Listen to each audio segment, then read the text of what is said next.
بسم اللہ الرحمن الرحیم، شروع اللہ کے نام سے جو بڑا مہربان نہایت رحم والا ہے۔ بني الإسلام على خمسة أركان في الدين، صوم وصلاة وزكاة حج والشهادتين۔ میرے نبی تشریف لے جا رہے ہیں، آپ کو آواز آئی یا رسول اللہ، آپ نے یوں دیکھا کوئی نظر نہیں آیا، پھر آواز آئی یا رسول اللہ، دیکھا تو ایک ہرنی گلے میں رسی چارپائی سے بندھی ہوئی، وہ آپ کو پکار رہی تھی۔ آپ قریب آئے، کیا ہے؟ کہ آپ کا صحابی مجھے پکڑ کے لایا ہے، میں اللہ کی تقدیر پہ راضی ہوں، مطلب ذبح کی جاؤں گی، لیکن میرے چھوٹے چھوٹے بچے ہیں، وہ بھوکے ہیں، اگر آپ مجھے چھوڑ دیں میں ان کو دودھ پلا کے واپس آ جاؤں گی۔ تو آپ نے فرمایا اگر تو واپس نہ آئی تو پھر؟ کہ اگر میں واپس نہ آئی تو اللہ مجھے جہنم میں ڈال دے جیسے انسانوں کو ڈالے گا۔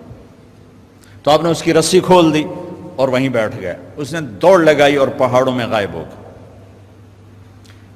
دیر گزر گئی تو آپ نے دیکھا وہ پہاڑ سے اتر رہی تھی اور آ کر کہا یا رسول اللہ میں حاضر ہوں۔ اللہ اکبر، اسے خبر ہے میں کیوں حاضر ہوں۔ یہ ہمارے فیصل آباد کا بازار والا 10 روپے کے پیچھے وہ جھوٹ بولتا ہے کہ زمین آسمان کانپ اٹھتے ہیں۔ آپ نے اس کو رسی سے باندھ دیا اور پھر بیٹھ گئے۔ دیر گزری، وہ صحابی ہے جنہوں نے پکڑا تھا شکار کے لیے، وہ دیکھ کے پریشان ہو گئے، یا رسول اللہ آپ کیسے؟ کہا بھائی میرا ایک کام ہے چھوٹا سا۔ کہا کیا؟ کہ یہ ہرنی میں ہدیہ مانگتا ہوں آپ سے۔ انہوں نے کہا یا رسول اللہ ہم تو جان قربان کرنے کے پیچھے پھر رہے ہیں، آپ ہرنی کہتے ہیں؟ کہ بس یہ دے دو، لے لو۔ تو آپ نے اس کی رسی گردن سے نکالی، کہ الحق بأہلک، جا اپنے بچوں کے پاس چلی جا، سچ نجات دیتا ہے، جھوٹ ہلاک کرتا ہے۔ میرے بچوں ایک ہرنی جتنی سچائی سیکھ لو، اپنی زندگی سے جھوٹ نکالو اگر اللہ کو پسند آنا چاہتے ہو۔ نہ تہجد پڑھو، نہ اشراق پڑھو، نہ اوابین پڑھو، فرض نماز کا تو معافی کوئی نہیں، اس کی تو معافی کوئی نہیں، سچ بولو۔ فرض روزے کی معافی کوئی نہیں، مت رکھو تم نفلی روزے، مت کرو تم نفلی حج۔ فرض حج ہے کرو، فرض زکوٰۃ ہے ادا کرو، فرض نماز ہے نہیں چھوڑ سکتے۔ سچ نہ چھوڑو، سچائی نہ چھوڑو۔ جو قوم جھوٹ اور بددیانت کا شکار ہوتی ہے انہیں دنیا کی کوئی طاقت عزت نہیں دے سکتی، چاہے وہ تہجد گزار ہوں اور چاہے وہ دہری ہوں۔ اور جو قوم سچ اور امانت پہ کھڑی ہو جاتی ہے انہیں کوئی شے ذلیل نہیں کر سکتی، چاہے وہ ایمان والے ہوں اور چاہے وہ 360 پتھروں کے پجاری ہوں۔ اپنی زندگی سے جھوٹ نکال دو اللہ کے واسطے۔ لمبی چوڑی بندگی ہے، میں نے فرض کے لیے تو میرے پاس کوئی چوائس کوئی نہیں کہ چلو اے کر لو تو اے نہ کرو۔ فرض تو فرض ہے، اس سے تو میں نکل نہیں سکتا، نہ آپ نکل سکتے ہیں۔ لیکن میرے عزیزو سچے بن جاؤ، سچے بن جاؤ، دیانتدار بن جاؤ، دیانتدار بن جاؤ۔ جو وقت یونیورسٹی کا ہے اس میں اگر آپ اپنے کام پہ جا رہے ہیں تو یہ آپ بددیانتی ہے۔ یہ خیانت صرف یہ نہیں کہ تم نے پیسے میں خیانت کی، ٹائم کی خیانت ہے۔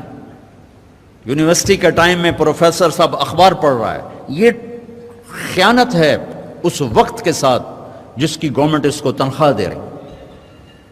یونیورسٹی کے ٹائم میں وہ حاضریاں لگا کے اور اپنے کام کو جا رہا ہے، یہ خیانت ہے اس ٹائم کے ساتھ جس کی وہ تنخواہ لے رہا ہے۔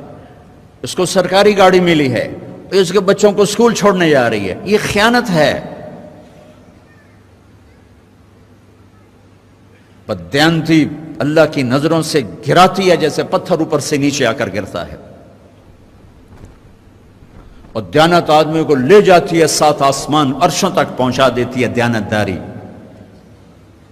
جو ٹائم یونیورسٹی کا مقرر ہے اس سے اگر آپ گھنٹہ لیٹ آ رہے ہو آپ نے 1 گھنٹے کی خیانت کی ہے۔ خیانت صرف پیسے جوڑ مارنے کو نہیں کہتے۔ آپ نے بچوں کو پڑھانا ہے، نہیں پڑھایا، تم نے پڑھنا ہے، تم آئے پڑھنے کے لیے، یہاں تم کسی اور کام میں لگے ہو، تم نے ماں باپ سے بھی خیانت کی، اللہ سے بھی خیانت کی، اس یونیورسٹی کے ساتھ خیانت کی۔ پروفیسر صاحب یونیورسٹی کے ٹائم میں کسی اور کام میں لگا ہوا ہے، یہ خیانت ہے۔ اگر اللہ اس کے رسول کا پسندیدہ بننا ہے تو میں لمبے چوڑے وظیفے نہیں بتا رہا ہوں، چھوٹی چھوٹی 2 باتیں بتا رہا ہوں۔ سچائی امانت، سچائی امانت۔ ہمارے ایک بزرگ تھے، وہ ٹیلی فون کے جی ایم او کے ریٹائر ہوئے تھے، وہ تبلیغ کے بھی امیر تھے۔ جب وہ دفتر میں آتے تھے تو تبلیغ کا ایک بول نہیں بولتے تھے کہ بھائی یہ تنخواہ میں ٹیلی فون کی خدمت کی لیتا ہوں، یہاں کوئی تبلیغ کی بات نہیں ہوگی۔ اور جب وہ دفتر سے نکل جاتے کہتے ہیں ہن میرا ٹائم اپنا ہے، ہن کوئی ٹیلی فون کی بات نہیں ہوگی، اب صرف تبلیغ کی بات ہوگی۔